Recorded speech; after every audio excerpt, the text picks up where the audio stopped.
Entonces este es el resumen de finanzas avanzadas, ¿cierto? Las finanzas avanzadas, ya, y aquí ya tengo problemas. Ya, esta parte que es la introducción no la vamos a pasar, ¿cierto? Porque es un curso con fundamentos teóricos, ¿cierto? Donde los combinamos con el desarrollo práctico, bla, bla, bla, bla, bla, bla, ¿cierto? Pero eso es un concepto, ¿cierto? Ya, esto era cómo se hacían los conceptos, ¿ya? Y los conceptos que tenemos que desarrollar en finanzas avanzadas son los conceptos introductorios, ¿cierto? La política de financiamiento y costo de capital, la política de dividendos, las restricciones del financiamiento, la valoración de empresas y las fusiones y adquisiciones. Bien, entonces, dentro de los conceptos introductorios, ¿cierto? Tenemos la administración del capital de trabajo, ¿cierto? Los activos menos los pasivos, ¿cierto? Nos tenemos que acordar que la diferencia entre los activos y los pasivos van a ser el capital de trabajo, ¿cierto? Ya. ¿Qué nos tenemos que acordar y qué tenemos que dibujar en la prueba cuando queremos saber cuánto es lo que vale la empresa? Hagámonos el monito de el balance, ¿cierto? ¿Ya? Tienen que acordarse activo, pasivo, patrimonio, ¿cierto? Si eso no cuadra, estamos mal. Ajá, ¿ya? Entonces esa es la lógica de eso. ¿Ya? ¿Por qué es importante administrar el capital de trabajo?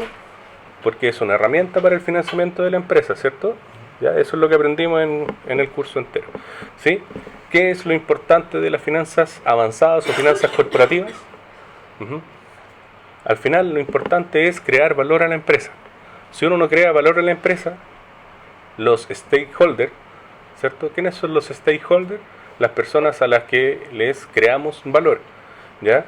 A las personas que les interesa que la empresa cree valor. ¿Quiénes son? Los inversionistas, las personas que trabajan en la empresa, la comunidad, ¿cierto? Los reguladores, el gobierno, ¿ya? En fin, todos los que están en el entorno de la empresa, ¿ya? Todos son stakeholders, ¿ya? ¿Ok? Bien. El análisis financiero. Si yo quiero analizar una empresa, ¿cierto? Lo que me va a interesar a mí y lo que me va a importar es saber cómo están sus finanzas, ¿cierto? Ya. ¿Y cómo hago el análisis financiero? Es muy fácil, ¿cierto? Yo tengo que buscar el análisis de las necesidades de fondos que tengo con la empresa, ¿cierto? El análisis de las condiciones financieras y la rentabilidad que tiene. El análisis de los riesgos del negocio de la empresa, ¿cierto? ¿Para qué? Para poder determinar las necesidades de financiamiento de esta empresa, y teniendo todo eso claro, vamos a poder lograr hacer una negociación correcta con los proveedores de capital, ¿cierto? ¿Quiénes son los proveedores de capital? Pueden ser los dueños, pueden ser los inversionistas externos, ¿cierto? Pueden ser los bancos. Pero si yo no tengo claro cuáles son mis necesidades de financiamiento de fondos, no tengo claro cuáles son las condiciones financieras y de rentabilidad, y tampoco conozco los riesgos del negocio, ¿qué es lo que me va a pasar cuando vaya a tratar de negociar con los proveedores de capital? No voy a tener una situación fuerte. ¿Ya? Bien. Para poder hacer el análisis financiero, tengo que conocer las razones del balance general, ¿cierto? Tengo que conocer el balance, el estado de resultados, ¿cierto? Debería también conocer el cash flow, ¿cierto? El flujo de caja. Ya. Entonces, dentro de las razones, tenemos la razón de liquidez. ¿Qué mide la razón de liquidez? Acuérdense que es más importante saber lo que mide o saber lo que representa a saberse cuáles son las razones de liquidez. ¿Ya? La razón de liquidez mide la capacidad de la empresa para cumplir con las obligaciones de corto plazo, ¿cierto? Las razones de apalancamiento financiero, las deudas, ¿cierto? Indican el grado de la empresa para poder financiarse mediante deuda, ¿ya? ¿Cuánto espacio tengo para poder financiarme con deuda? Hay empresas, todavía no paso al largo plazo. Hay empresas que por naturaleza están endeudadas. ¿Qué tipo de empresas son esas? Las empresas financieras, ¿cierto? ¿Ya? Por naturaleza van a estar endeudadas siempre. ¿Ya? Y ellos nacen apalancados y siempre van a estar apalancados. Es natural que estén apalancados. Bien. Después tengo las razones de cobertura, que es la relación que tengo entre los cargos financieros de una empresa y su capacidad para servirlo o cubrirlo, ¿cierto? Ahí estoy pensando en una deuda un poquito más larga. Ujú, ¿ya? Después tengo las razones de actividad que miden la eficiencia de la empresa, ¿ya? En distintas formas, ¿ya? Yo puedo medir cuánto es la eficiencia de la empresa en términos de cuánto me dura mi ¿cómo se llama? Eh, Se me olvidó esa partida. ¿Cuánto me duran mis activos que tengo para vender, ¿cierto? ¿Cuánto me demoro en que retorne la plata, ¿cierto? ¿Ya? La rotación de activos, la rotación del inventario, ¿cierto? El inventario era lo que se me había olvidado, ¿ya? Todo eso, ¿bien? Entonces, después tengo las razones de rentabilidad. Y estas razones van a ser importantes para un administrador financiero o alguien que esté haciendo las finanzas corporativas. ¿Por qué? Porque le van a permitir medir si es que está creando o no valor. Las otras también son importantes, pero esta va a ser la que le va a interesar al administrador financiero para poder mostrar, ¿cierto? Por eso se preocupan de mostrar el ROE, ¿cierto? El ROI, ¿cierto? Esos son los que más se escuchan. ¿Por qué? Porque esos son los que muestran si es que estoy generando rentabilidad. Uh-huh. Bien, y eso era las razones del balance general. Bien, entonces después pasamos al apalancamiento y el riesgo financiero, ¿cierto? ¿Es sano estar apalancado? Sí, hasta cierto grado, ¿cierto? Si nosotros lo vemos en torno a lo que les pasa acá a las personas en Chile, estamos viendo que actualmente cada vez estamos más apalancados y las personas están cayendo en no pagar sus deudas, ¿cierto? En cierto grado, todo tiene un punto de equilibrio, ¿cierto? Y que haya gente que no pueda pagar, también es un punto de equilibrio que nos puede servir. Lo malo es que en la economía, como la tenemos aquí en Chile, no funciona bien así. ¿Ya? ¿Por qué? Porque a la persona que quiebra, o a la empresa que quiebra, a la pyme que quiebra, no tenemos una forma de darle una segunda oportunidad. ¿Ya? Aunque ahora han salido leyes de quiebra, ¿cierto? Que supuestamente nos ayudan para poder hacer un ordenamiento, cosa de poder salir de este hoyo, es un ordenamiento, ¿ya? Y no es como en otros países que cuando tú te declaras en quiebra, tú efectivamente quiebras, pagas todo lo que puedas y después, ok, no te vamos a dar crédito por una cantidad de tiempo, pero en una cantidad de tiempo más tú vas a volver a ser sujeto de crédito, ¿ya? Y eso en cierta forma también tiene su forma de ser sano, ¿ya? Hay un país que ha crecido mucho, ¿cierto? Que yo les dije que era Estados Unidos, a través de personas que han quebrado, ¿ya? Y personas que han sido altamente exitosas, pero que las primeras veces no les fue tan bien, ¿ya? Porque las ideas no fueron tan buenas, ¿ya? O tenían ideas buenas, pero que el riesgo financiero o el apalancamiento no les ayudaron, ¿ya? Bien. El riesgo financiero abarca tanto el riesgo de la insolvencia como el de la variabilidad de las utilidades, ¿cierto? Por acción. Cuando yo tengo riesgo financiero, ¿ya? Yo estoy cayendo en que no estoy generando valor, estoy dejando de ganar, estoy perdiendo, ¿ya? Y estoy dejando de generar las lucas que yo debía generar para poder cumplir con, ¿cierto? Con mis obligaciones, ¿cierto? Entonces ahí estoy cayendo en riesgo financiero, ¿ya? Los conceptos de riesgo son bastante... Uno puede empezar a buscar definiciones cada vez más precisas, ¿ya? Yo una vez hice un trabajo en el cual me pidieron haga como un organigrama de riesgo, y el organigrama era una pelota más o menos importante, ¿ya? ¿Por qué? Porque al final cuando tú vas al desagregado tienes 40, 50 riesgos distintos, ¿cierto? Entonces como para poder agregarlos todos es bien complejo. Bien, ¿qué es el riesgo? Es la probabilidad de que ocurra un hecho inesperado, ¿cierto? ¿Ya? Que tenga un efecto no esperado, no esperado. Bien, entonces, como necesitábamos realizar un análisis, ¿ya? Hubo una empresa, ¿ya? Que su mecánica era hacer químicos, ¿ya? Era una química, ¿ya? Que es la empresa DuPont. Pero ellos crearon un sistema en el cual hicieron un análisis de sus razones financieras para poder llegar, ¿ya? Y para poder entender cómo generaban valor, ¿ya? Y ese sistema fue tan bueno que después lo empezaron a copiar en otras empresas que no eran químicas. Y se dieron cuenta que el modelo sí se podía ajustar a cada una de estas empresas, ¿ya? El análisis Dupont, ¿en qué consiste? Tengo el margen de utilidad por la rotación de los activos, ¿cierto? ¿Qué es lo que estoy buscando?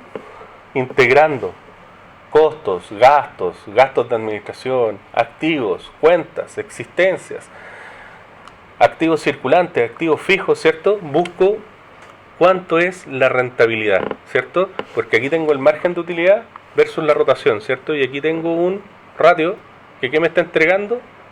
¿Cuánta utilidad me está entregando la rotación de mis activos? Bien. Otra forma de verlo es buscar también el margen de utilidad por la rotación de los activos, ¿cierto? Esta es otra forma de verlo, ¿ya? Y aquí están más encima agregados cuántos son los signos que tienen acá, ¿ya? No es importante acordarnos de todo este cuadro, ¿cierto? Lo importante es acordarnos que el análisis Dupont consiste en un análisis integrado, ¿cierto? De varias partidas, ya sea del balance o del estado de resultados, ¿cierto? Para poder llegar a cuánto es la rentabilidad neta de mis activos, por ejemplo, ¿ya? Y conseguir esos números. Bien, acá tenemos un ejemplo con números, pero que no se alcanza a ver muy bien. Ustedes lo revisan después en la casa con más calma. ¿Ya? Bien. ¿Por qué era importante todos los conceptos anteriores? Porque nosotros necesitamos armar una política de financiamiento o de costo de capital, ¿cierto? Entonces, hay una investigación que hicieron unos académicos que se llama Marco Moliani y Merton Miller, ¿cierto? Que crearon la estructura de financiamiento o el contexto de M&M, ¿ya? Que establece un mercado perfecto, ¿cierto? O una serie de parámetros para poder calcular un mercado perfecto, para poder buscar cuál es el valor que van a tener las empresas, ¿ya? Ya sea el valor de quiebra, el valor que tiene la empresa, ¿cierto? Y para poder hacer eso, ¿ya? Para poder hacer eso, nosotros, o Moliani y Miller, establecieron un mercado perfecto, ¿cierto? Y el mercado perfecto es un mercado en el que no existen impuestos, en el que no hay costo de flotación ni de corretaje de los títulos, que la información es simétrica, ¿ya? O sea que todos los inversionistas tenemos acceso a la misma información, ¿cierto? Y que la capacidad de los inversionistas para obtener el crédito o para obtener el dinero es igual para todos, ¿cierto? Bien. Entonces, con estos preceptos, ¿ya? Ellos dijeron, vamos a crear el mercado perfecto y vamos a crear una forma de valorizar, ¿cierto? ¿Ya? Y por ahora quedémonos con eso como concepto, ¿ya? Porque después lo vamos a tener que adoptar un poquito más, ¿ya? Bien. ¿Por qué es relevante crear una política de financiamiento en una empresa? Por lo mismo que es relevante para usted crear una política de financiamiento, ¿cierto? Si usted se quiere comprar un vehículo, si usted quiere hacer un negocio, si usted le quiere celebrar el cumpleaños a sus hijos, si usted le quiere hacer cualquier cosa a lo que quiera, ¿cierto? Si usted quiere hacer algo, usted tiene múltiples necesidades, ¿cierto? Y escasos recursos, ¿cierto? Ese es el problema económico y siempre lo tenemos que tener presente. Bien, si yo no hago una relevancia en la política de financiamiento, ¿cierto? Me voy a financiar siempre, por ejemplo, con línea de crédito. Es lo más fácil, ¿cierto? ¿Sí? Para los que tienen cuenta corriente es lo más fácil. Ya. Le pregunto a esos mismos que me dijeron que era fácil. ¿Es fácil pagar la línea de crédito cuando ya lo ocupó?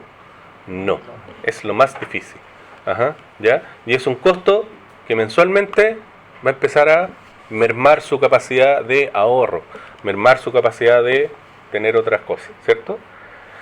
Bien, es correcto, por ejemplo, que estaban ofreciendo hace unos meses atrás, que fue bien famoso, que era vender tu cupo de la línea de crédito en dólares. No, ¿cierto? No es muy bueno tampoco, ¿ya? ¿Por qué? Porque te entrega liquidez, pero el financiamiento que estás logrando ahí es caro, porque el financiamiento de la línea de crédito o de la tarjeta de crédito es caro, ¿ya? Entonces, cuando una empresa o cuando nosotros queremos financiarnos, tenemos que establecer ciertos parámetros que tenemos que cumplir, ¿cierto? Ya, yo me quiero comprar un auto. Si yo me quiero comprar un auto, tengo que empezar a ahorrar, ¿cierto? O puedo pedir un financiamiento. Perfecto. Veamos cuál es la alternativa más correcta para poder lograr el objetivo, ¿ya? Y es lo mismo que tiene que hacer la empresa. Tiene que buscar cuál es el financiamiento más correcto dependiendo de su estado actual, ¿cierto? ¿Qué es lo que pueden hacer las empresas? Pueden salir a hacer bonos, pueden salir a pedir créditos, pueden emitir acciones, pero todo va a tener un costo diferente. ¿Ya? Pueden pedirle plata a los mismos acreedores, a los mismos dueños, ¿cierto? Pero todo va a tener un costo diferente. Bien. ¿Cómo tenemos que ver de dónde sacamos la plata o cómo vamos a hacer esta política? ¿Cierto? Tenemos que tener cuáles son las fuentes de financiamiento para las empresas, por ejemplo, no financieras. Dependen las fuentes de financiamiento. ¿De qué va a depender la fuente de financiamiento? De cuál es la estructura o cuál es el plazo que tengo del proyecto que estoy tratando de hacer, ¿cierto? Porque no es lo mismo financiar la compra de una casa que financiar la compra de un auto, ¿cierto? No es lo mismo, ¿cierto? Aunque valgan lo mismo. Pensemos en una casa y un auto que valen lo mismo. No es lo mismo financiar una casa, que es un bien más durable, que financiar un auto, que es un bien que es menos durable, ¿cierto? Bien. Entonces, dentro de las empresas no financieras, la primera fuente de financiamiento es el capital de trabajo, ¿cierto? Y el capital de trabajo es los activos menos los pasivos, los de corto plazo, ¿cierto? ¿Ya? Bien. Después tenemos los fondos disponibles, ¿cierto? Que no son deuda, pero que son fondos disponibles. Bien. Luego vamos a tener la deuda bancaria, ¿ya? Y la deuda bancaria tiene desventajas y también tiene ventajas, ¿cierto? La deuda bancaria, la ventaja que tiene es que generalmente es rápido de obtener, ¿ya? Pero si usted me pregunta por las pymes, no es tan fácil de obtener, y eso lo sabemos, ¿ya? Las pymes tienen serios problemas para poder financiarse porque como tienen un negocio que es más pequeño, ¿cierto? Les cuesta más conseguir financiamiento. Bien, los gastos financieros se reducen de la base imponible, eso también es una ventaja. Y no existe generalmente un mínimo para poder pedirlo, ¿ya? Pero la desventaja es que a veces necesitan garantías, ¿ya? Y garantías que no son de corto plazo, sino que son más de largo plazo, ¿ya? Y el sobreendeudamiento bancario, ¿cierto? Lo pensamos en las personas, pero también estas personas, o hay personas que trataron de hacer algún emprendimiento, y esas personas por tratar de hacer algún emprendimiento y que no lo pensaron bien, o que no sacaron bien sus cuentas, no lograron surgir y al final quedaron con deuda para ellos, ¿no? ¿Cierto? ¿Qué es lo importante que deberían haber pensado esas personas cuando querían hacer el emprendimiento? Analicé el emprendimiento, ya, pero ¿qué es analizar el emprendimiento? Yo necesito, para poder emprender, ¿cierto? No solamente comprar una cierta cantidad de cosas que quiera vender, ya, voy a pensar en el emprendimiento más fácil, voy a comprar para vender, ¿cierto? Bien, si yo voy a comprar para vender, tengo que pensar que no necesariamente voy a vender todo lo que quiero, ¿cierto? Y dependiendo de cómo haya pedido mi deuda bancaria, ¿cierto? Porque si pedí un crédito, ¿sí? Voy a pedir un crédito a 6 meses. Es difícil que me den crédito a 6 meses, pero no importa. Y que la cuota la voy a empezar a pagar al tiro. Y no logré vender en el primer mes, ¿qué me va a pasar? No tengo para pagar la primera cuota, ¿ya? Entonces, además de pensar esta persona que quiso comprar para vender y hacer ese emprendimiento, ¿cierto? Debería haber dicho, ya, ok, voy a comprar y además voy a necesitar plata por lo menos para las 2 primeras cuotas, pensando que me fue mal. Ah, perfecto. Entonces ahí lo que está haciendo es que está calculando mejor su capital de trabajo, ¿cierto? ¿Sí? Si calculas bien tu capital de trabajo, posiblemente tu negocio va a tener un poquito más de tiempo, va a ser un poquito más durable, ¿cierto? Bien. Dentro de las deudas también tenemos la deuda corporativa, ¿cierto? Las empresas no financieras podrían generar bonos, ¿cierto? Es más difícil, depende del tamaño de la empresa, pero cualquier empresa puede generar bonos. ¿Ya? ¿Qué empresas han generado bonos últimamente? Los retail, las cajas de compensación, aunque no les fue muy bien, pero bueno. Y tenemos un montón de empresas más que han generado. ¿Ya? Bien, ¿cuáles son las ventajas de la deuda corporativa? Es un instrumento desintermediado, ¿ya? O sea, él mismo está colocando la deuda y le está diciendo yo soy el deudor a los que compraron esa deuda, ¿cierto? Es un mecanismo de monitoreo frente a los terceros de la administración, ¿cierto? Y tiene un menor costo que la deuda bancaria, ¿ya? ¿Cuál es el riesgo?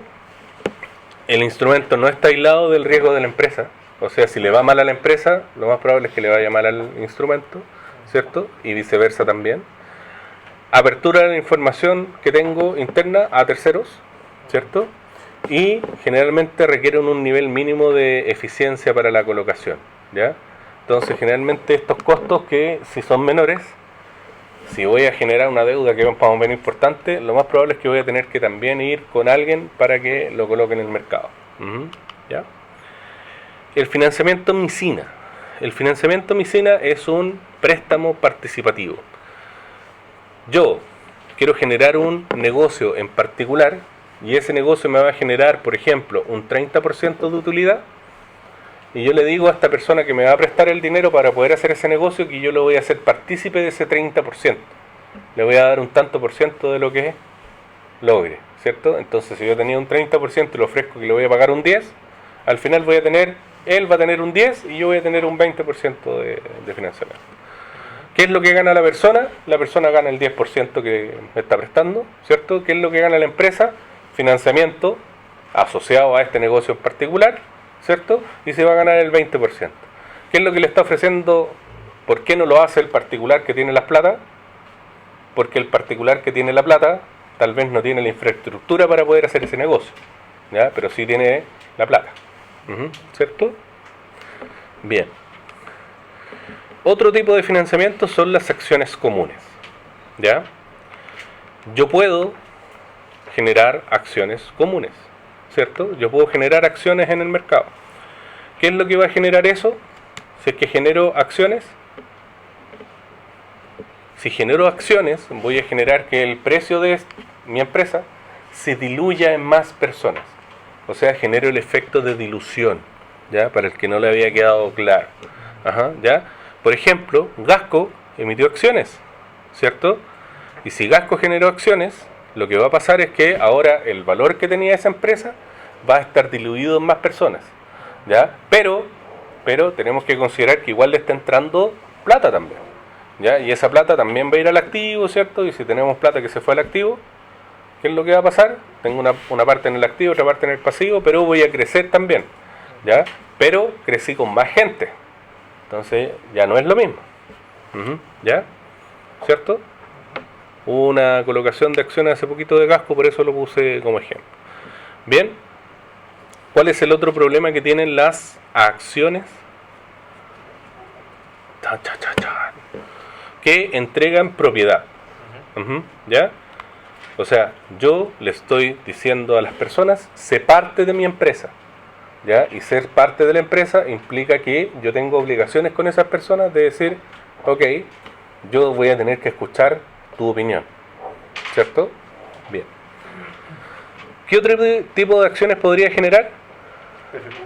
Acciones preferentes. Esas acciones preferentes no tienen derecho a voto, pero sí tienen preferencia por el dividendo, ¿ya? O sea, yo le voy a presentar a esta persona el dividendo primero y lo voy a pagar primero que a las acciones comunes. Con las acciones comunes yo voy a tener una persona que va a estar comprometida a estar conmigo. Con las acciones preferentes es una persona que está buscando el dividendo nomás y en algún momento también se va a ir, ¿ya? Dividendos. Me voy a parar en esa parte, ¿cierto? cuando yo tengo dividendos, yo reparto esos dividendos, ¿cierto? ¿Sí? ¿Cuándo reparto dividendos? Cuando la empresa tiene utilidades, ¿cierto? ¿Ya? Cuando la empresa genera el 30%, o sea, tiene que generar o tiene que pagar dividendos por el 30% de las utilidades que genera, ¿cierto? Eso es lo que dice la ley. Bien. Cuando reparto dividendos, ¿ya? Yo voy a tener una fecha, ¿ya? En la cual yo voy a establecer, yo voy a repartir un dividendo de 2 pesos por acción. Desde ese día hasta 5 días después, ¿ya? Es la fecha de ex dividendos, ¿ya? Yo estoy estableciendo cuándo es la fecha en que corta, ¿cierto? Después de esa fecha, si alguien compra esa acción, después de la fecha de ex dividendos, el dividendo no va a ser de esa persona, del que compró la acción, va a ser de la persona que lo tenía antes del ex dividendos, ¿ya? Más que la fecha, recuerde el concepto de ex dividendos, ¿ya? Ese es el concepto que le interesa más a usted. Ah, perfecto. Se anunció que va a haber un pago de dividendos. Generalmente cuando se anuncia que hay un pago de dividendos, ¿qué le pasa al valor de la acción? Empieza a subir, ¿cierto? Y entre más cerca esté el pago de dividendos y más cerca esté la fecha de ex dividendos, el valor del activo empieza a subir más, ¿ya? ¿Por qué? Porque resulta que como estrategia comercial siempre uno empieza a llamar a los clientes, oye, tengo una empresa que va a repartir dividendos, el dividendo está interesante, ¿cierto? ¿Cuándo nosotros deberíamos comprar acciones? Deberíamos comprar antes de que anuncien el dividendo, ¿ya? Antes de que anuncien el dividendo. Si yo compro cuando anuncien el dividendo, estoy comprando con la noticia, y yo no compro con la noticia, yo compro con el rumor, ¿cierto? Y el rumor, ¿cuándo se da? Cuando se presentan los estados financieros, ¿cierto? Si yo presento los estados financieros en diciembre, ¿cierto? Esos salen publicados más o menos en abril, ¿cierto? ¿Ya? Pero ya tenemos una idea de cómo le fue a la empresa, ¿ya? Porque empiezan a salir las memorias, empiezan a salir todas esas cosas. Entonces, como yo sé, perfecto, compro según lo que pasó en la empresa, según su balance, ¿cierto? Y espero a las fechas de ex dividendo, y si la quiero vender, la vendo en esa fecha. ¿Ya? ¿También podría esperar y que me paguen el dividendo? Sí, pero tengo que tener en consideración lo siguiente. Si yo compro la acción a 100 pesos, ¿ya? Y antes de la fecha de ex dividendo está llegando a 150, ¿ya? Estoy poniendo 50 pesos por acción, ¿ya? Pero tenemos que el dividendo es de 10 pesos. ¿Qué me conviene más? ¿Esperar el dividendo o venderla cuando yo sé que voy a ganar un spread mayor? ¿Cierto? Yo voy a buscar el spread mayor, ¿ya? Pero la gente que tiene poco conocimiento no va a buscar el spread mayor, va a ir con la manada a buscar la empresa que está subiendo de precio, ¿ya? La empresa que está empujando hacia arriba el precio. ¿Bien? Bien, esos son los conceptos de acciones que usted debería tener presente, ¿ya? También debería tener presente cuando paga dividendos, que eso es parte de rentabilidad, ¿cierto? Es rentabilidad que está repartiendo. Y si es rentabilidad que está repartiendo, usted también podría sacar eso para poder saber cuánto es lo que vale la empresa, ¿cierto? Ojo con ese dato. Bien, entonces, ya hablamos de las empresas no financieras. Ahora vamos a hablar de las empresas financieras. Las empresas financieras se pueden financiar de distintas formas, ¿cierto? Dentro de ellas está el fondeo de tesorería, los depósitos a plazo, los depósitos a la vista, la renta fija, capitales y otros, ¿cierto? Y el fondeo de tesorería, aunque no creo que lo pregunten, ¿ya? Consiste en la mecánica que tiene, ¿ya?, el banco de hacer el calce y descalce, ¿cierto?, de sus partidas, ¿cierto? El banco sabe que en 30 días más tiene que pagar algo, entonces sabe que tiene que empezar a juntar plata para esos 30 días poder pagarlo, ¿ya? Ese calce y descalce es el negocio que tiene que hacer. Ese es el negocio importante del banco. Y si usted ve un día que los depósitos a plazo empiezan a pagar más, es porque ese banco puede estar descalzado. Y si el banco está descalzado, lo más probable es que salga a vender más depósitos a plazo para poder conseguir los fondos que necesita para poder cumplir con la obligación. Ajá, ¿ya? Los bancos construyen el dinero, pero desde deuda, ¿ya? ¿O usted cree que no? Pues los bancos no tienen una máquina que esté imprimiendo billetes, ¿cierto? ¿Sí? Eso es solamente la casa de moneda. Y solamente por misión, por mandato de el Banco Central, ¿cierto? Bien. Entonces el fondeo de tesorería tiene que ver con los calces y descalces. Bien. ¿Por qué lo dije al tiro? Porque yo me lo saltaba y después hablaba de los depósitos a plazo. Bien. El depósito a plazo para un banco, ¿ya? ¿Qué es? Es una forma de financiarse, ¿cierto? ¿Ya? Él logra financiarse con los depósitos a plazo. Los depósitos a plazo parten en estricto rigor desde los 7 días. Ajá, ¿ya? Pero si usted va al banco a tratar de comprar uno a 7 días, lo más probable es que le digan que no, que lo mínimo lo venden a 30 o 90 o a 180. ¿Ya? Lo más probable es que ahora están vendiendo depósitos a plazo a 180 días, no lo estén vendiendo a menos que eso. Ajá, ¿ya? ¿Por qué? Porque las tasas están tan bajas que no les conviene venderlo. No conviene vender más corto. ¿Ya? Bien. Depósitos a plazo podemos tener en diversas monedas, ¿cierto? Podemos tener en pesos, en UFs, en dólares, ¿ya? La mecánica de estos depósitos a plazo son que yo pongo, y yo lo que sé es cuánto estoy invirtiendo hoy día, y el banco me va a decir cuánto es lo que me paga en una cierta cantidad de tiempo más, ¿cierto? Con una tasa. Bien. Después de ese día, ¿qué es lo único que sé? ¿Cuánto es lo que el depósito vale al final? ¿Ya? Entonces, y esto es algo que yo he peleado con harta gente, lo único que yo sé es cuánto me paga al final, ¿cierto? Si lo único que sé es cuánto me paga al final, para poder traerlo a valor presente, tengo que tomar el valor futuro, dividirlo por 1 más la tasa, por el plazo, ¿cierto? Sí. El plazo remanente que le quede, ¿ya? Ojo, eso no se hace afuera, ¿ya?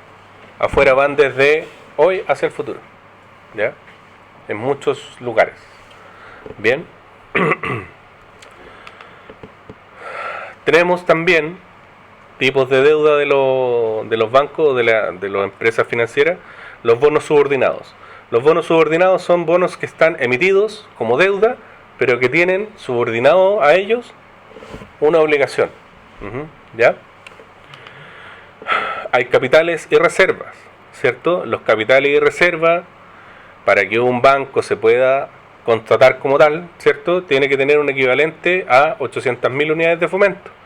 Pero para poder empezar, y si cumple con ciertos parámetros, puede poner la mitad, ¿cierto? Sí, pero solamente si cumple con determinadas condiciones. Bien, bien. ¿Cuál es la estructura de capital óptima de una empresa? Existen diversos estudios para poder tratar de buscarla, ¿cierto? Pero nosotros vamos a partir del M&M, ¿ya? Del estudio de Molicari Miller, ¿ya? Y el costo de la quiebra. Ajá. ¿Ya? Nosotros dijimos que Molicari Miller, ¿cierto? Habían establecido un mercado perfecto, ¿cierto? Y construyendo desde ese mercado perfecto, ¿ya? Movieron y construyeron cuál es la estructura de capital, ¿ya? Que se mueve ahora y que se maneja ahora. ¿Ya? El teorema, no lo tengo acá. Les debo el Molicari Miller más en detallado, ¿ya? Perdónenme, soy humano. Ajá. No soy una machina. Ya, les debo el Molicari Miller más en detallado. Por último les linkeo alguna cosa ahí, les mando algo para que lo vean. ¿Ya? ¿Qué es importante recordarnos del Molicari Miller? Que tenemos un mercado perfecto en el cual no hay impuestos, ¿cierto? Todos tenemos información igual, los costos de financiamiento son iguales para todos, ¿sí? Bien. Entonces, después de que Molicari y Miller hicieron su teoría, vinieron otras personas y dijeron, ok, esto es interesante. Busquemos formas de ocupar esto para poder ver cuánto es lo que me cuesta financiarme. ¿Ya? Y ahí nace la fórmula del WACC. ¿Ya? Si bien es cierto, en el mercado perfecto no tienen tasa de interés, en WACC sí la consideramos. ¿Cierto? Consideramos, ¿qué más? Las tasas de costo de oportunidad, ¿cierto? Las tasas que me van a cobrar los accionistas, ¿cierto? La tasa o el capital aportado por los accionistas, la deuda financiera, el costo de la deuda financiera, ¿cierto? Para poder hacer un todo y poder decir cuánto es lo que me cuesta, ¿ya? Si yo considero, ¿ya?, cuál es la tasa que debería tomar para financiar un proyecto, por defecto debería ser el WACC, ¿ya? Pero yo me puedo, como esto es parte de economía, yo me puedo empezar a poner en distintos escenarios, ¿cierto? Y dependiendo de esos distintos escenarios, puedo llegar a que tengo otra que está por acá. No, no está por acá. Tengo otra que está acá adentro, ¿cierto? Que es el costo, ¿cierto?, de capital, el CAE, el costo que me cobran mis accionistas, ¿cierto? O el costo que me cobran las personas que compran mis bonos, ¿cierto? Esas personas me van a cobrar el KPM, ¿ya? Y el KPM estaría dentro de esto. Ajá, ¿ya? Ahora, si yo tengo una empresa que no tiene ninguna deuda, yo debería cobrarle el KPM, no el WACC. Pero, ¿hay alguna empresa que no tenga ninguna deuda? No, Banco Chile tiene hartas deudas, Polman también tiene hartas deudas. Menos mal que estoy con notebook. No. Esto se va a apagar. Sí. Ya, voy a avanzar lo más rápido que pueda. ¿Ya? Si se corta la luz, tranquilidad, porque aquí nadie va a toquetear a nadie, yo creo, excepto ahí atrás que se pueden toquetear. Ajá. Perdón, voy a tratar de editar eso que puse ahí. No puse nombre, así que es lo mismo. ¿Ya? El costo de capital, ¿cierto?, tiene utilidades y tiene debilidades, ¿cierto? El WACC tiene utilidades y tiene debilidades. Las utilidades permite discernir entre el valor básico y el valor de un proyecto con escudo fiscal, ¿cierto? ¿Ah? Que no tenga escudo fiscal, ¿cierto? No permite discernir eso. Eso es una utilidad entre comillas. ¿Ya? Considera el costo de capital de los fondos, involucra el cálculo de la rentabilidad exigida por los accionistas. La debilidad supone una estructura de capital constante. El capital no siempre es constante, ¿ya? Y las tasas tampoco son siempre constantes, ¿ya? Supone además que el costo de la deuda también es constante y que los ponderadores de capital propio y la deuda del valor deben ser calculados con valor de mercado. No necesariamente va a ser eso calculado con valor de mercado, ¿ya? Ok. Después aquí tenemos un cuadro gigantesco. Dígame. ¿Nos permite o no permite? ¿Dónde? ¿Nos permite? Nos permite, en realidad debería decir ahí. Sí. La secretaria ahí se equivocó. ¿Ya?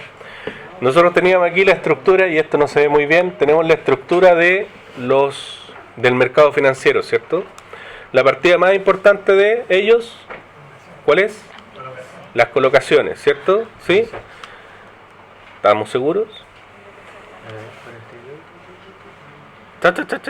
Los activos totales son lo más... Y después las colocaciones. Y después las colocaciones. Los activos totales y después las colocaciones. Ajá. ¿Ya? Esos son los más importantes. Bien.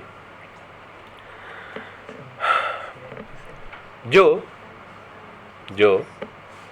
si quiero financiarme, ¿cierto?, y me voy a financiar con acciones, tengo que tener una política de dividendos. ¿Por qué es importante una política de dividendos? Y es relevante. Porque si yo tengo una estructura de financiamiento correcta y declaro mi política de dividendos, voy a atraer inversionistas que van a querer quedarse conmigo en el tiempo, ¿ya?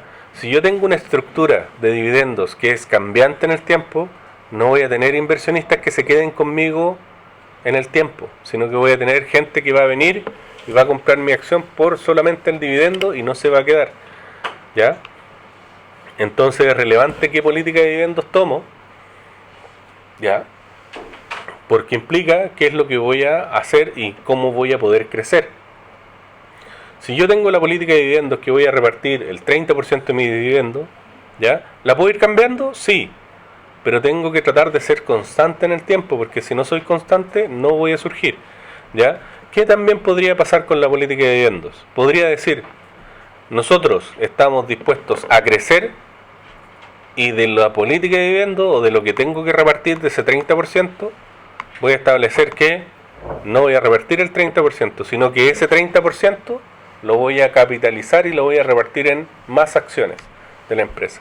También podría ser, pero si hago que el 30% completo se vaya de esa forma, a capitalización, ¿qué es lo que voy a lograr? Voy a lograr que las personas no vengan a mi empresa, no voy a lograr capitales frescos, ¿ya? Solamente voy a lograr que los que están ahí se van a quedar, ¿ya? Los que quieren ver crecer la empresa. ¿Quiénes quieren ver crecer la empresa? Los dueños solamente, ¿ya? Se supone. Bien. Uno de los efectos, o sea, los efectos de la capitalización de dividendos es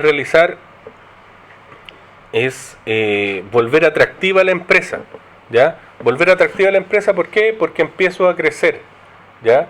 Pero si solamente capitalizo, no logro el equilibrio, ¿ya? Y yo lo que tengo que lograr es un equilibrio en cómo atraigo a las personas a invertir conmigo, ¿ya? Si solamente capitalizo, ¿ya? O empiezo a generar más acciones, voy a generar un efecto que lo llamamos dilución, ¿cierto? Si empiezo a generar más acciones, ¿cierto? ¿Qué es lo que le va a pasar al precio de mi acción? Debería empezar a bajar. ¿Por qué? Porque van a haber tantas acciones que no va a haber gente que las va a querer comprar ya. ¿Ya? Entonces al final voy a tener un valor de la acción que va a ser muy bajo, ¿cierto? Y va a estar diluido en demasiadas acciones. ¿Bien? Bien. Los dividendos preferentes ya los conversamos, ¿cierto? Que son preferentes al reparto de dividendos y no entregan las atribuciones de poder votar, por ejemplo. La participación minoritaria y gobiernos corporativos.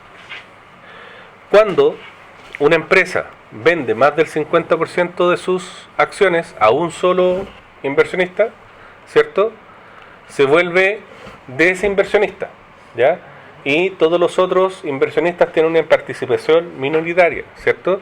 Entonces el gobierno corporativo se ve afectado. ¿Por qué se ve afectado? Porque los otros inversionistas, por más que quieran votar a algo que no, el que tiene el 50% más uno va a tener la posibilidad de decir, voy a hacerlo igual, ¿cierto? Entonces, ¿es bueno o es malo? Depende del administrador que tenga el 50% más uno. ¿Ya? Bien. Bla bla bla de gobiernos corporativos, perdón.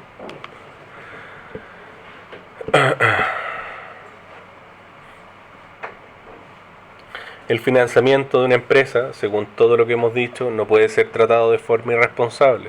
Si es tratado de forma irresponsable, ¿qué es lo que le va a pasar a la empresa? No va a crear valor. Y si no crea valor, ¿qué le pasa a la empresa? Murió. Ya, y murió. Ya, vamos a buscar más contenido. Hablamos de la restricción de las pymes, ¿cierto? A las pymes les cuesta encontrar financiamiento, ¿cierto? Si bien hemos visto que han crecido un poquito las pymes y empiezan a salir más, ¿por qué empezaron a salir más? Porque el desempleo es más grande, ¿ya? Entonces no es porque le esté yendo bien, sino porque hay más gente interesada en tratar de hacer pymes porque no tienen trabajo formal, ¿ya? Entonces no es el efecto que andábamos buscando, yo creo, ¿ya? Las alternativas para financiarse, ¿cierto? En las empresas, siempre la primera alternativa va a ser financiarse con recursos propios, ¿cierto? después a través de bancos e instituciones financieras, después con fondos y concursos públicos o con fondos privados, ¿cierto? Ya ahí está el FOGAPE, está un montón de capitales semillas, el capital abeja y el capital, no sé qué me van a inventar ahora. ¿Qué empresa ocupan esos fondos privados? La primera vez que escucho algo así. ¿Cuál? Los abejas son empresas creadas por mujeres, por ejemplo. Los del FOGAPE son empresas que están asociadas a lo que tenga que ver con agricultura, por ejemplo. Ajá. Y creo que pueblos originarios también. Ya, entonces, yo le recomiendo que si quiere tratar de buscar financiamiento, por ejemplo, métase en Cercotec. Ajá. Y en Cercotec está la lista de todas las cuestiones a las que puede postular. Ajá. ¿Ya? Entonces, hay veces que también le entregan cursos, que le entregan un montón de cosas. Es bastante interesante. Ajá. ¿Ah? Bueno, todos los días aprendemos algo nuevo. Ajá. ¿Ya? Última clase, ¿cómo no voy a aprender algo? Ajá. ¿Ya? O sea, última clase y ya aprendiste algo, ya, listo. Estamos hechos. ¿Ya? Los inversionistas privados son personas naturales o jurídicas que andan buscando en dónde invertir sus lucas. Son los que les sobra la plata y quieren invertirla en algo. Ajá. ¿Ya? Un estudiante del supercaso cualquiera. ¿Ya? Fondos de inversión son personas naturales o jurídicas que se reúnen, ¿ya?, para poder crear un fondo, ¿cierto? Y ese fondo tiene ciertas cláusulas para poder invertir en ciertos tipos de lugares. Esos fondos de inversión fueron los que dejaron la escoba con la crisis subprime, ¿ya? ¿Por qué? Porque ellos podían crear y podían invertir en cualquier cosa. ¿Ya? Y ahí tú lo que hacías es pescado y metías puros créditos basura y lo mezclabas con un bono bueno y ahí tenías un fondo. Ajá. ¿Ya? Pero la gente no sabía lo que tenía adentro. Bien. Todo esto nos lleva a cómo valoro una empresa, ¿cierto? Y para poder saber cómo valoro una empresa, tengo que hacerme 3 preguntas clásicas o 3 preguntas que deberían ser recurrentes. ¿Qué estoy haciendo? ¿Por qué lo estoy haciendo? Pues estoy haciendo la valoración de determinada forma, ¿cierto? ¿Para qué y para quién estoy haciendo este tipo de valoración? ¿Ya? Entonces, por ejemplo, tenemos la valoración contable. La valoración contable, ¿quién la va a ocupar? La podrían ocupar los inversionistas internos, ¿cierto? ¿Ya? Los accionistas necesitan saber cuál es el valor contable, ¿ya? O el valor libre, o el valor patrimonio neto, o los fondos propios de la empresa, ¿ya? Bien. Y les recomiendo que todo esto traten de ejercitar cómo se hace, ¿ya? El valor contable o el valor libre, que se parece mucho al anterior, ¿ya? Tenemos también el valor contable ajustado, en el cual generalmente se ajustan los activos, ¿ya? No se ajustan tanto los pasivos, ¿ya? Es más raro ajustar los pasivos, ¿ya? Pero la idea es ajustar esto a mercado, ¿ya? Yo les puse un ejemplo que era de una empresa que fue real, lo que les digo, que tenía los partidores de las luces estaban puestos que cada uno valía 5.000 pesos. Esos partidores que valen 200 pesos los tenían a 5.000 para cada uno.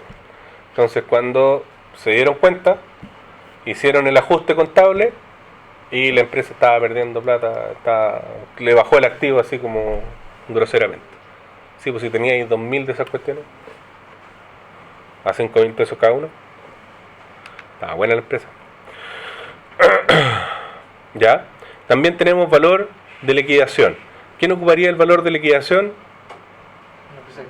Una empresa que está en la quiebra, ¿cierto? A la empresa cuando los equipos de fútbol estuvieron mal, ¿cierto?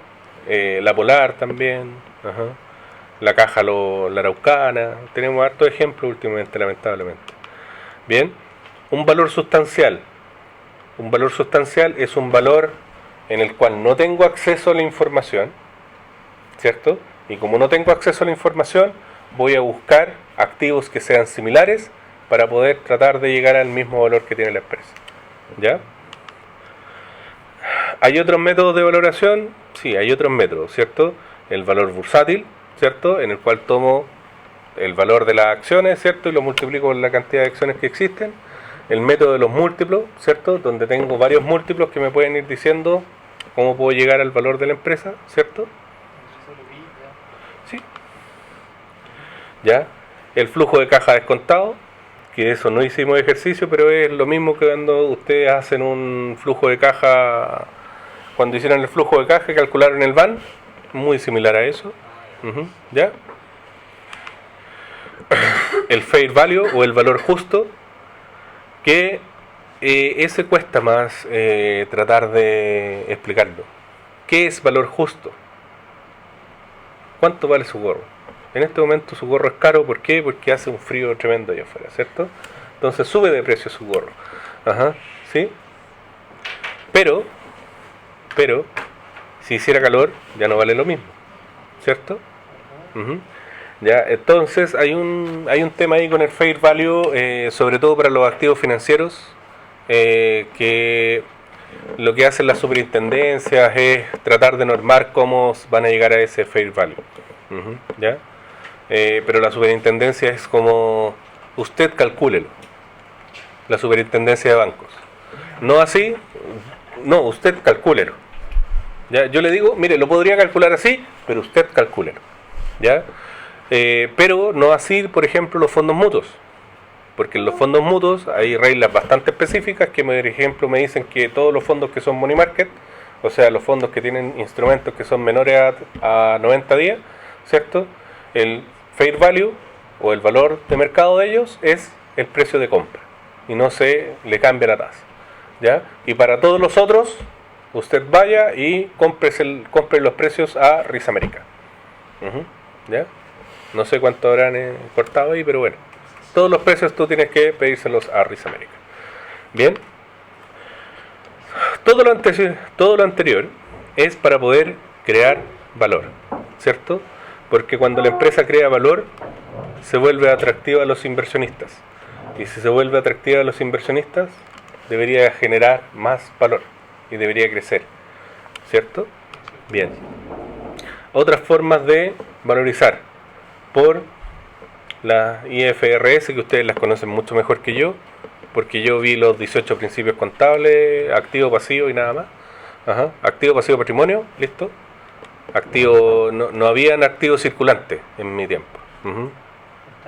Corto plazo, largo plazo. ¿Ya? Ustedes tienen activos circulantes, no circulantes, ¿cierto? Bien. O el valor económico de la empresa, ¿cierto? También tenemos los métodos de valoración mediante el WACC y el APB, ¿cierto? Y hay una fórmula que se parece mucho a lo que es el descontado, ¿cierto? Y el que está acá abajo es el del WACC, ¿sí?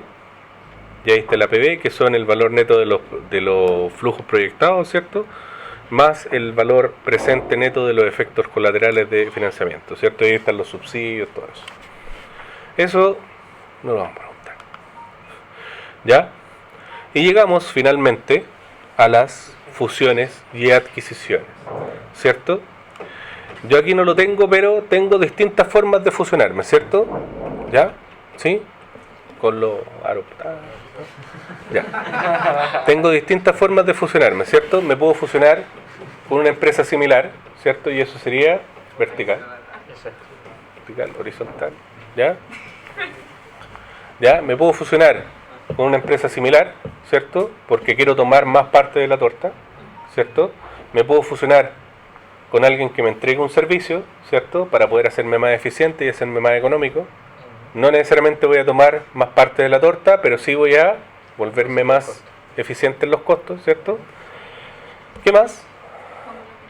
Me puedo fusionar por conglomerados. ¿Qué quiere decir eso?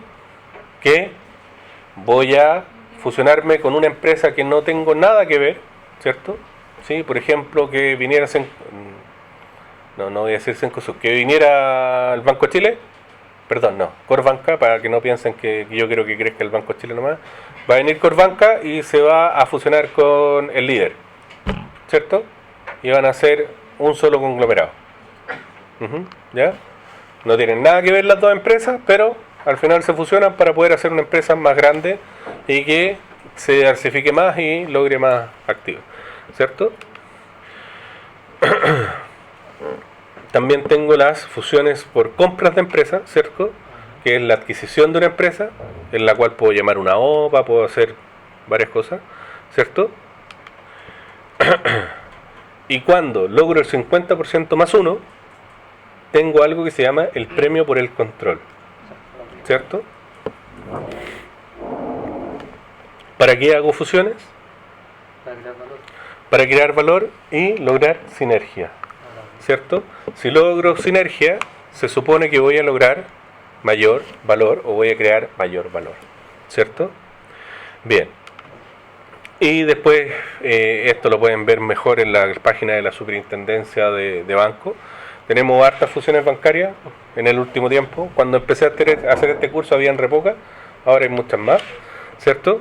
Y la última fusión que tuvimos, lamentablemente para la gente que trabaja en el Corp, ¿cierto? Itaú Corbanca, que es la que más sufre todavía con esa parte, ¿cierto? Ajá, ¿ya? Pero nosotros también sufrimos cuando nos fusionamos con el Edward y cuando fusionamos con el Citi. Ajá, ¿ya? Y el Santander antes de nosotros sufrió cuando se fusionó con el Santiago, con el... ¿ya? Bien. Ahí tenemos una historia más o menos de los casos de uso. Ajá, ¿ya? Y terminamos, ¿ya? Eso es toda la materia que pasamos nosotros. Bien. Muchas gracias.